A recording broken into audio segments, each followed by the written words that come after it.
Well, it's great to be here with our cover model, Gail Gabriel. Hi, Gail. Hi, Penelope. How are you? I'm doing really well. We're so excited to see you on our front cover this month. I know you've been a professional model actor for quite some time. Tell us a little bit about what it feels like to be in fashion and to be sharing with our readers fashion from a woman's perspective. Well, I am really excited. I mean, I've always felt that the mature woman has not gotten her fair share in terms of the marketplace, and to be a part of that and to make women feel that it is really okay to be who you are is a wonderful feeling. Well, and don't you feel that we're definitely involved in trying to help and inspire women to continue to enjoy fashion as they mature and kind of feel the different elements of fashion? I've noticed that you are always so fashion forward. Any secrets or suggestions?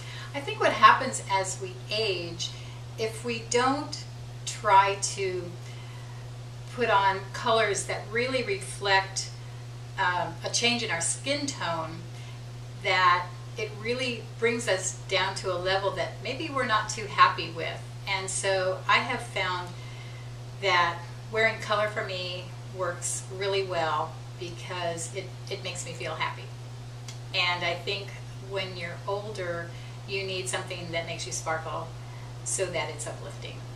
So there is a conscious awareness of when you're selecting your wardrobe. I noticed that in the article that you wrote, you mentioned, I only buy items today that I love.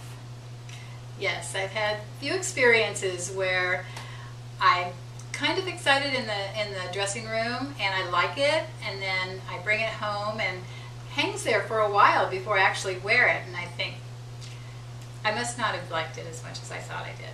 And then it's disappointing because then it hangs there and then you think, well, I spent some money on this, I really should wear it sometime, and then you don't.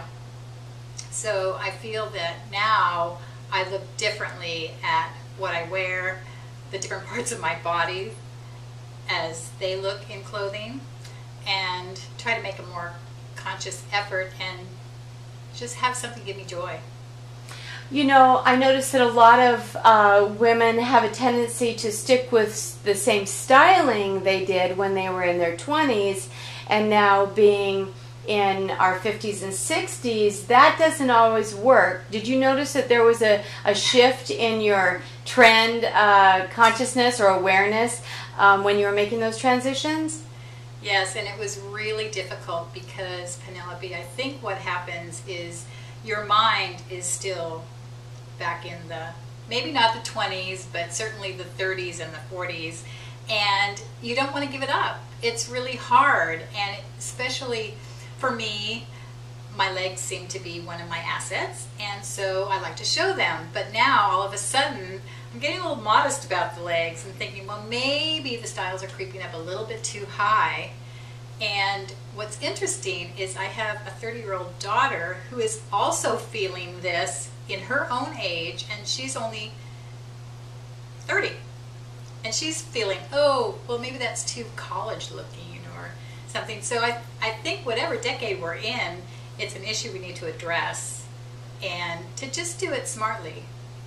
Wonderful. That's a great idea.